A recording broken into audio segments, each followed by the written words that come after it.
Hello everyone and welcome back to another book review. Today I'm going to be reviewing volume 3 in a manga series that I have been reading and enjoying, and that is Cat plus Gamer or Cat and Gamer. I'm not sure how to interpret this symbol, but this is what the cover looks like. I've read volume 1 and 2. I actually read them a while ago, but I'm finally getting around to volumes 3 and 4, so today we're going to be reviewing volume 3, and this is by Wataru Naratani, and the translation is by Zach Davison, and we'll come back to the translator in a second because I have some other books that I have read by him.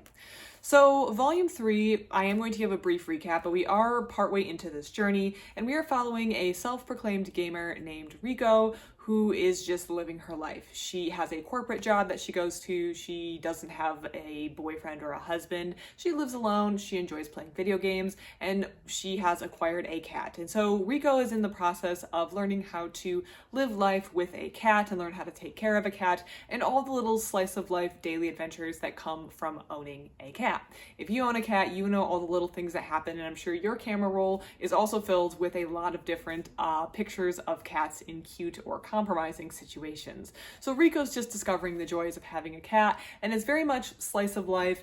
There isn't really a whole lot of plot per se, but it is just Riko and her cat, whose name is Musubi, interacting with each other and living their day-to-day life. So in volume 3, Riko has developed her relationship with her cat, and she has the cat. She knows how to take care of it. So it's just the day-to-day adventure. So some of the things that happen in volume 3 include Riko getting a new video game, and then she wants to play it as fast as possible, so she arranges her work schedule. So she's going to cut out sleeping down to 4.5 hours and maximize her gaming time, but Musubi, her cat, wants to spend time with her, and she doesn't have time for that because she's playing her game.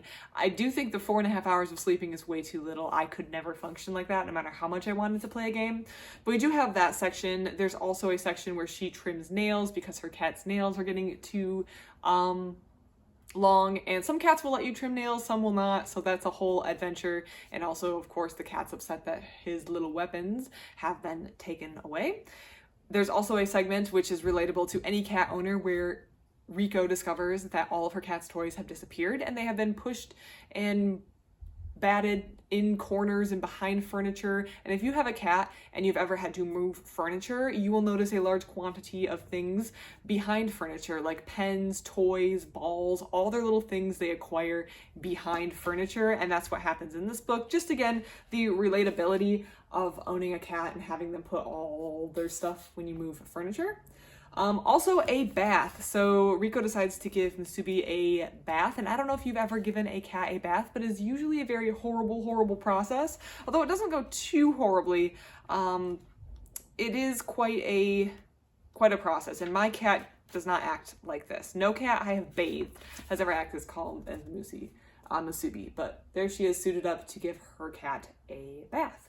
So overall, this volume was very cute, sweet, enjoyable, lighthearted. Because it's slice of life, it doesn't really have a lot of substance to it. That's not to say all slice of life don't have substance, but this one in particular is just enjoyable, relatable, fun, light reading. It feels like a good summer read, even though I know we're moving out of summer and into fall. It does feel like the kind of thing that's just easy, fun, and light to read. It could also be good for a younger audience. If you have maybe someone in middle school that you know who likes manga, maybe this could be a fun, light, easy series to read. But it's just something that if you're a cat owner and you like cats, you're probably going to relate to and enjoy reading. But if you don't, then maybe you want to pick up a manga with a little bit more substance to read.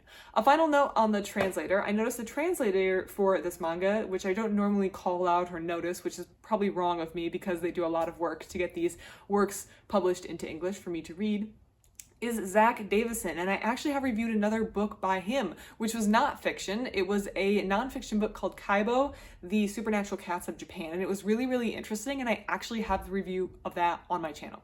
So if that sounded interesting to you, feel free to check it out.